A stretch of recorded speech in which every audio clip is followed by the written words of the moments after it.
বিশেষ তখন কিন্তু কেউ সংস্কারের কথা বলে নাই বাংলাদেশ, চিন্তাও করে নাই। উনি তখনই বলছে হাসিনার পরে বাংলাদেশ কি হবে, এই দেশ কোথায় যাবে, কোথায় কোন ডিরেকশনে যাবে, 31 দফা সংস্কার করে গেছে। তখন উনি আসলে ভিশন 2030 করে গেছে। ভিশন 2030 পরে আমরা পরবর্তীতে তারেক রহমান সাহেব সহ মিলে ওনার ব্যক্তিত্ব তারেক রহমান সাহেবের নেতৃত্বে 31 দফায় আমরা এসেছি পরবর্তী।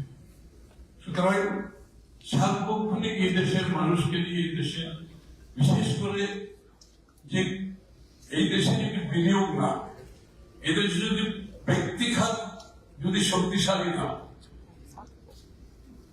তাহলে যে অর্থনীতির কোনো ভবিষ্যৎ নাই, উন্নয়নের কোনো ভবিষ্যৎ নাই এবং যে জন্য বড় বড় সংস্কার গুলো করে গেছেন ব্যক্তি খাতকে প্রাধান্য দিয়ে। আমি একটা বক্তব্য বলে আমি শেষ করছি, শুধুমাত্র এই যে আজকে আমাদের ব্যুরোক্রেসি নিয়ে এত সমস্যার কথা আমরা বলছি বাংলাদেশে, যে cost of doing business, is of doing business, যে ইস্যুগুলো আছে, এইগুলোকে উনি প্রাণপণ চেষ্টা করেছেন একটি জায়গায় নিয়ে আসতে। এবং আপনারা জানেন কিন্তু বিএনপি সময় লাস্ট সরকার যখন ক্ষমতা ত্যাগ করে বিএনপি গ্রোথ ছিল 7.06%, and the curve was looking like this. ওই ধারা অব্যাহত থাকলে maybe should be growing at double digit today, হয়তো ওই ধারা অব্যাহত থাকে নাই, আমরা গর্তে পড়ে গেছি, এখন গর্ত থেকে আপনাদেরকে উঠে আসতে হবে। সুতরাং একটি সংস্কার উনি, আমি যেমন বাণিজ্য মন্ত্রী, এটা শেয়ার করতে হয়, আপনারা অনেকে জানেন এটা, যে ব্যুরোক্রেটিক এই ঝামেলা থেকে বের করার জন্য একবার আপনার গভর্নমেন্টের যে সেক্টর আপনারা যারা আছেন, আমি বাণিজ্য মন্ত্রী থাকতে আপনারা আমার কাছে এসেছিলেন। এই কথাটা এই জন্য বলছি যে ওনার মন মানসিকতা প্রাইভেট সেক্টর থেকে, ওনারা আমার কাছে নেতৃত্ব আসছিলেন ঠিকই ইউডি সার্টিফিকেট, ইউটিলাইজেশন সার্টিফিকেট একটা দিতে হতো, তখন এখনো হয় যে কাপড় যা আনবে এগুলো এক্সপোর্ট ঠিক মতো হচ্ছে কিনা, এখানে কোনো চুরি হচ্ছে কিনা, কিংবা অন্য কিছু হচ্ছে কিনা। ইউডি সার্টিফিকেটটা ইস্যু করতো এক্সপোর্ট প্রমোশন ব্যুরো, আপনাদের মনে আছে। এবং এক্সপোর্ট প্রমোশন ব্যুরোতে যখন গিয়ে আমাদের ব্যবসায়ীরা বিভিন্ন বাধার সম্মুখীন, দুর্নীতির সম্মুখীন, টাকা পয়সা ছাড়া সার্টিফিকেট পাওয়া যায় না, ডিলে হচ্ছে, শিপমেন্ট ডিলে হচ্ছে, এটার থেকে বেরিয়ে আসার জন্য ওরা আমাকে বলতো সময় এই ইপিপি কে একটু আপনি সংস্কার করে পরিবর্তন আনেন, আমাদের শিপমেন্ট পর্যন্ত মিশিয়ে দেন। তখন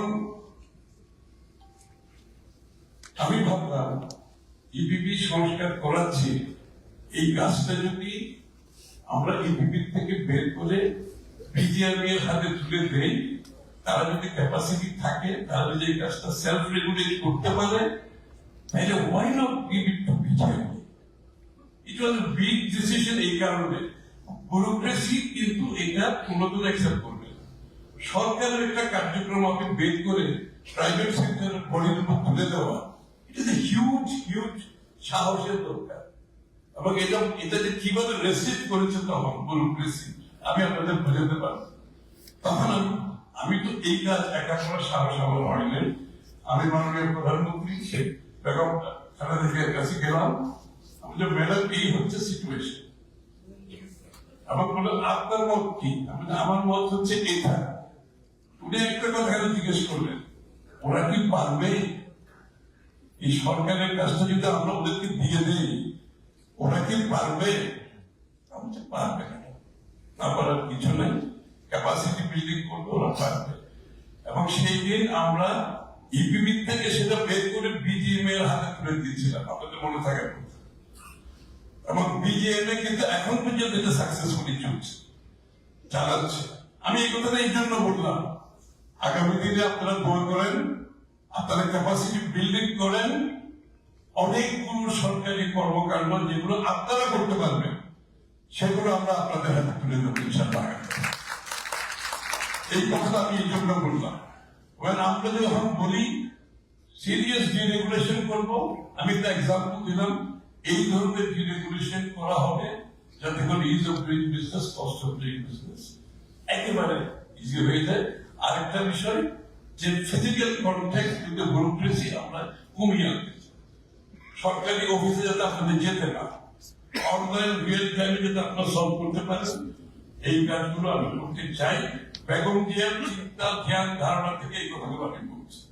This is what she wanted for the private sector, and the slogan of private sector that growth আমরা রিভাইভ করে অন্য পর্যায়ে সেটাকে নিয়ে যেতে চাই। আপনারা দোয়া করবেন।